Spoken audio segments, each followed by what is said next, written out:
আসসালামু আলাইকুম এভরিওয়ান। আমি Eva and welcome to Eva's lifestyle. আশা করছি সবাই ভালো এবং সুস্থ আছেন। আলহামদুলিল্লাহ আমরাও ভালো আছি। তো বরাবরের মতো আরও একটি নতুন ভ্লগ আপনাদের সাথে শেয়ার করতে যাচ্ছি। আশা করছি আমার আজকের ভ্লগটিও আপনাদের কাছে ভালো লাগবে।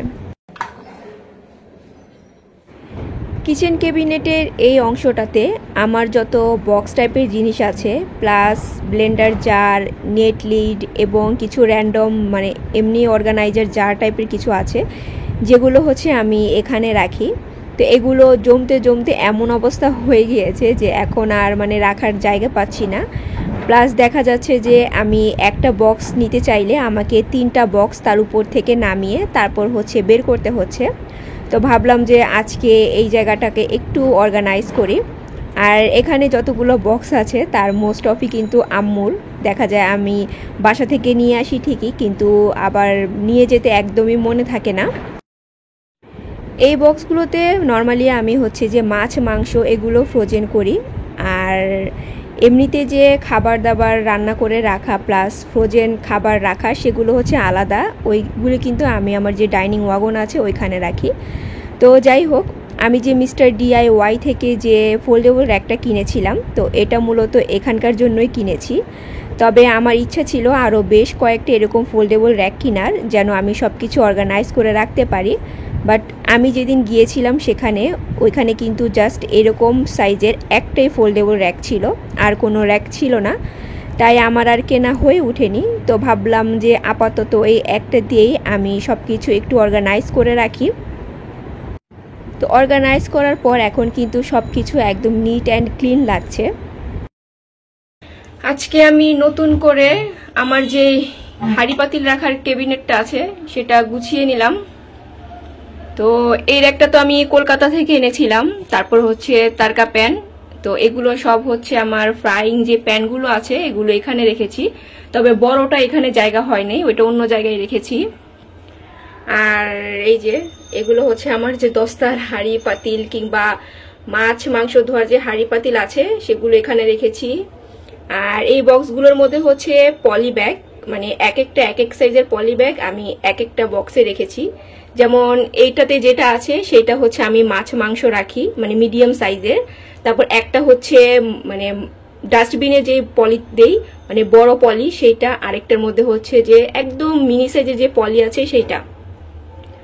তো এগুলো গুছাই ঠিকই, কিন্তু কিছুদিন পর আবারও মানে নষ্ট হয়ে থাকে। আর ভিতরের এই ম্যাটটা চেঞ্জ করতে পারিনি, কারণ চেঞ্জ করতে হলে আবার কিনতে হবে। তো ভাবলাম যে আপাতত থাক, পরে আবার গেলে তখন এনে আবার চেঞ্জ করব। কারণ এগুলো যতই গুছাই না কেন কিছুদিন পর পর দেখা যায় যে আবার সেম মানে উল্টাপাল্টা হয়ে যায়।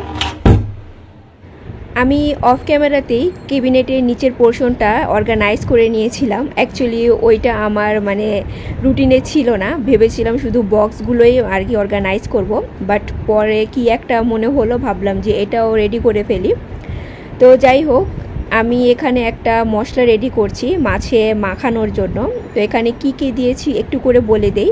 প্রথমে আমি 2 টেবিল চামচের মতো দিয়েছি বারবিকিউ মশলা। তারপর 1 চামচের মতো দিয়েছি হচ্ছে মাছের যে মশলা আছে সেইটা।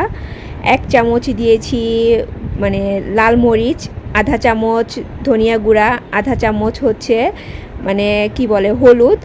তারপরে দিয়েছি পরিমাণ মতো লবণ, সরিষার তেল দিয়ে এখন হচ্ছে আমি সব কিছু একবারে ভালো মতো মিক্স করে নিচ্ছিলাম। তারপর হঠাৎ মনে পড়লো যে আমি এখানে আদা রসুন বাটাটা ইউজ করিনি।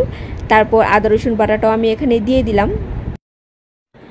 আজকে মাছের জন্য যে মশলাটা আমি এখানে রেডি করছি, নর্মালি কিন্তু এই মশলাটা আমি দেখা যায় যে 31st BBQ ফিশ করার জন্য করি। তবে ওই সময়তে আরও কয়েকটা জিনিস আমি এখানে এক্সট্রা ইউজ করি, কারণ যেহেতু আমি মাছটাকে আমার যে বারবিকিউ গ্রিল মেশিন আছে সেটাতে করি। তবে আজকে হচ্ছে আমি তেলে ফ্রাই করব, এর জন্য আরও 3-4টা যে মানে ইনগ্রিডিয়েন্টস আছে সেটা আমি এখানে ইউজ করিনি। তো এই যে সেই ফিশ, এখন ফিশের মধ্যে আমি ভালো মতো লেবু চিপে দিয়ে দিচ্ছি, যেন ফিশের ভিতরে একদম লেবুর রসটা ভালো মতো ঢুকে যায়। তারপর পুরো মাছের মধ্যে যে মশলাটা আমি রেডি করে রেখেছিলাম সেইটাও একদম হাত দিয়ে সুন্দর করে চেপে চেপে আমি হচ্ছে মশলাটা মাখিয়ে নিব মাছের গায়ে। আর হ্যাঁ, এই মাছটাও কিন্তু আম্মু নিয়ে এসেছিল। তো বড়টা তো আমি পিস করে রেখে দিয়েছিলাম, আর ছোটটা ভেবেছিলাম এরকম করে ফ্রাই করে খাবো। তো আমার হচ্ছে ইদানিং ওই যে বললাম না লাস্ট ব্লগে, রান্না করতে একদমই ইচ্ছে করে না, মানে বিশেষ করে সকালের দিকটা মনে হয় যে হাত পা গুটিয়ে বসে থাকি। তো এর জন্য আজকে আমি কিছুই রান্না করিনি। কালকে যে রান্না করেছিলাম ওইগুলো ভাবলাম যে আমি আর লিয়ানা দুপুরে খেয়ে নিব, আর রাতের জন্য হচ্ছে আমি এই ফিশটা রেডি করছি। ভাবলাম যে ফিশটা শুধু ফ্রাই করব, আর হয়তো বা রুটি পরোটা এগুলো ভেজে খেয়ে নিব, মানে ফাঁকিবাজি খাওয়া দাওয়া যেটাকে বলে আর কি। ইদানিং খাওয়া দাওয়া প্লাস অন্যান্য যে সকল কাজ সব কিছু করছি ঠিকই, কিন্তু তারপরও সারাক্ষণ মনটা খারাপ হয়ে থাকে। কারণ কিছুদিন আগেই তো দেশের এত বড় একটা মানে প্রবলেম হলো, যেটা কিনা এখনও পর্যন্ত পুরোপুরি শেষ হয়নি। তার মধ্যে এখন আবার শুরু হয়েছে বন্যা পরিস্থিতি। তাই মানুষের এরকম মানে অবস্থা দেখলে ভীষণ খারাপ লাগে। আর আমার মাঝে মধ্যে মনে হয় আমি যদি সুপার ওমেন হতাম তাহলে ভালো হতো, উড়ে উড়ে সবাইকে আমি প্রোটেক্ট করতে পারতাম। তো প্রোটেক্ট করতে এভাবে পারছি না, কিন্তু আল্লাহর কাছে সবসময় দোয়া চাচ্ছি, এবং যতটুকু সম্ভব মানে সাহায্য করার সেটা তো অবশ্যই যার যার জায়গা থেকে আমরা সবাই কম বেশি করছি। তো যাই হোক, আল্লাহর কাছে শুধু একটাই চাওয়া এখন, সব কিছু যেন খুব জলদি আল্লাহ ঠিক করে দেন, আগের মতো সব কিছু যেন পারফেক্ট করে দেন।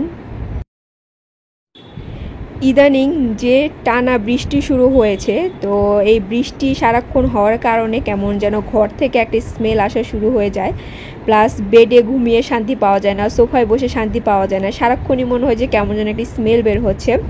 যদিও মানে সবসময় এগুলো ক্লিন করে রাখার চেষ্টা করি, তো তারপরও এরকম মনে হয় আর কি আমার কাছে। তা আমার কাছে মনে হলো যে আমি যে ডিফিউজারটা কিনেছিলাম সেটা অন করি, তাহলে হয়তো বা একটু হলেও মানে এই বৃষ্টির স্মেলটা দূর হবে। তো নর্মাল সময়ে কিন্তু আমি যে অ্যারোমা ক্যান্ডেল আছে সেগুলো অন করি, তবে গরমের দিনে তো এই অ্যারোমা ক্যান্ডেলগুলো অন করা পসিবল না, যেহেতু ফ্যান ছেড়ে বসতে হয়। তো ভাবলাম যে এইটাই অন করি। আর এটা এত কাজের, মানে কি বলবো, এখন মনে হচ্ছে যে এটা আরও একটা আনলে ভালো হতো বেডরুমের জন্য। তো এই যে এখানে হচ্ছে টাইমারটা দেয়া আছে, I mean 10 minute, 20 minute, 40 minute. তারপর হচ্ছে আপনারা এই বাটনটা যেখানে রাখবেন, মানে যত মিনিটে রাখবেন ঠিক তত মিনিট পর পর এই স্প্রেটা এখান থেকে বের হবে। তো এটা স্প্রেটা হচ্ছে অল্প বের হলেও মানে পুরো ড্রয়িং ডাইনিং আমার মানে স্মেল দিয়ে ভরে যায়। আর এটার স্মেলটা এত সুন্দর, তা আমি প্রথমে ভেবেছিলাম যে হয়তো বা মানে অল্প একটু স্প্রে হবে, তত বেশি স্মেল বুঝি বের হবে না।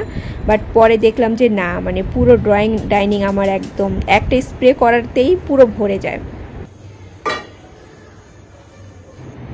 এখন কিন্তু রাত 9:30 বাজে। তো আজকে যে প্ল্যান করেছি একদম গরম গরম ফিশ ভেজে তারপর হচ্ছে সাথে সাথে খেয়ে নিব।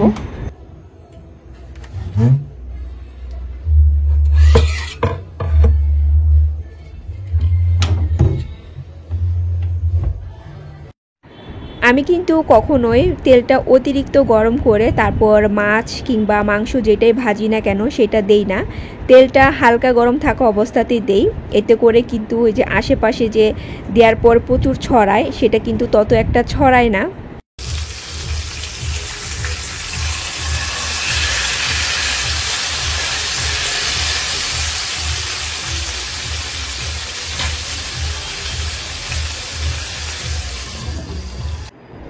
আমাকে কিন্তু আরও 2জন আপু কমেন্ট করে বলেছেন যে ওনারা কে কোন জায়গা থেকে দেখেন। একজন আপুর নাম হচ্ছেন লিলি, উনি হচ্ছে লন্ডন থেকে দেখেন। আরেকজন আপু দেখেন অস্ট্রেলিয়া থেকে, তবে ওই আপুর নামটা মানে একটু যেন কেমন, আর অ্যাকচুয়ালি মানে রিয়েল নেম কি না আমি মানে বুঝতে পারছি না। তো এর জন্য আমি ওই আপুর নামটা এখানে আর নিলাম না। হয়তো বা আপু আপনি যদি আমার ভিডিওটা দেখেন তাহলে আপনার অ্যাকচুয়াল নামটা আমাকে কমেন্ট করে জানালে আমি খুশি হব। তারপর লাবণী আপু তো বলেন যে আমার নাকি সব কিছুই লাবণী আপুর ভালো লাগে। তো যে লাস্ট ব্লগে যে বলেছিলাম এক একজনের কাছে এক একটা ভালো লাগে, তো ওই কারণে হচ্ছে আপুটা আমাকে এই কথা বলেছেন। তো থ্যাংক ইউ সো মাচ আপনাদেরকে আমাকে ভালো লাগার জন্য, আমাকে সাপোর্ট করার জন্য। মাছ দিয়ে খাওয়ার জন্য আমি এখানে একটা সস বানিয়ে নিলাম। আর এই সসটা যদি যে কোনো ফিশ ফ্রাই কিংবা ডাম্পলিংয়ের সাথে আপনারা সার্ভ করেন, মানে মাছের প্লেট অনায়াসে মানে মুহূর্তেই খালি হয়ে যাবে। ইভেন যারা মাছ খেতে পছন্দ করে না তারাও কিন্তু খুব মানে ইজিলি এই সসটা দিয়ে মাছ খাবে। তো এই সসের রেসিপি আমি আপনাদের সাথে আরও আগেও শেয়ার করেছি, আর আবারও একটু করে বলে দিচ্ছি এখানে কি কি দিয়েছি। প্রথমে দিয়েছি হচ্ছে কাঁচামরিচ কুচি, তারপরে হচ্ছে এবিসি যে সস আছে সেইটা, এটা মূলত ইন্দোনেশিয়ান একটা সস। সেই সাথে বেশি করে লেবুর রস দিয়ে তারপর এই যে মিক্স করে নিলেই কিন্তু সসটা রেডি হয়ে যায়। আমি যখনই ফিশ ফ্রাই করি না কেন আমার ঘরে কিন্তু এই সসটা মাস্ট থাকাই লাগে। মানে খুবই মজার একটা সস, আপনারা বাসায় ট্রাই করতে পারেন।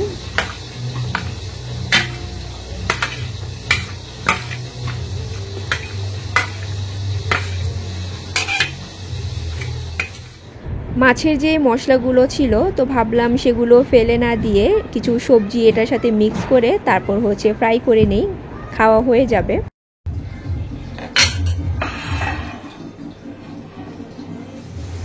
এই তো আমার মাছ ভাজাটা শেষ।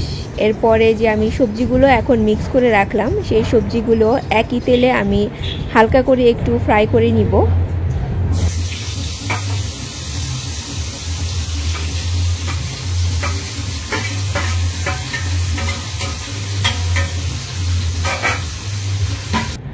আচ্ছা, আমার যে অর্গানাইজার জারগুলো আছে সেগুলো দেখলে আপনারা প্রায় সময় কমেন্ট করে জানতে চান যে কোথা থেকে কিনেছি। যেমন লাস্ট ব্লগেও আপনারা এই কোয়েশ্চেনটা করেছেন, এবং এর আগের ব্লগেও যখন আমি প্যান্ট্রি অর্গানাইজেশনের মানে ভিডিওটা দিয়েছি তখনও আমি বেশ কয়েকটা কমেন্ট পেয়েছি।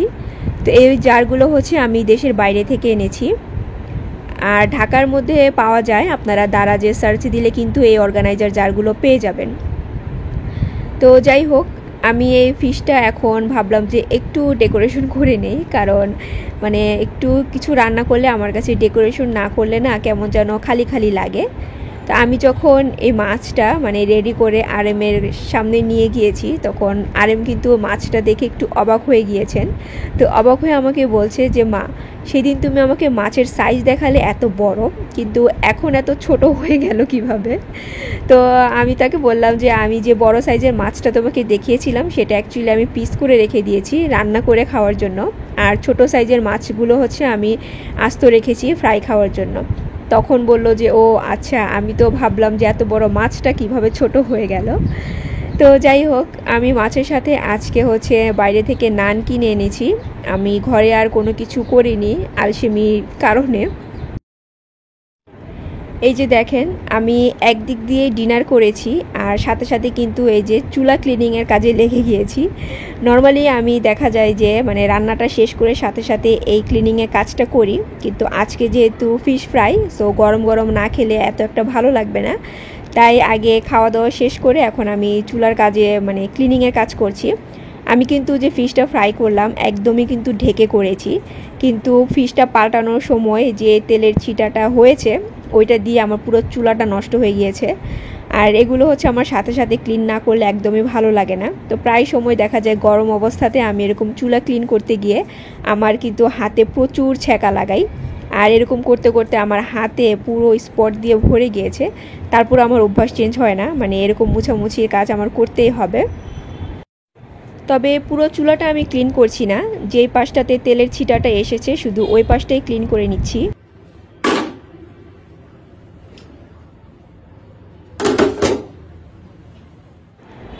আজকের ব্লগটা ছিল হচ্ছে থার্সডে ব্লগ। তো থার্সডে আর ফ্রাইডে এই দুই রাত হচ্ছে আমাদের মুভি নাইট। আমরা সবাই মিলে মুভি দেখি, যেহেতু পরের দিন বন্ধ, তো রিল্যাক্স মুডে ঘুম থেকে উঠতে পারি। তো এখন আমরা আমাদের ডিনারটা শেষ করে মুভি দেখতে বসেছি, আর মুভি দেখতে দেখতে আপনাদের কাছ থেকে বিদায় নিয়ে নিচ্ছি। আশা করছি আমার আজকের ব্লগটিও আপনাদের কাছে ভালো লেগেছে। So take care and always love yourself. আল্লাহ হাফেজ।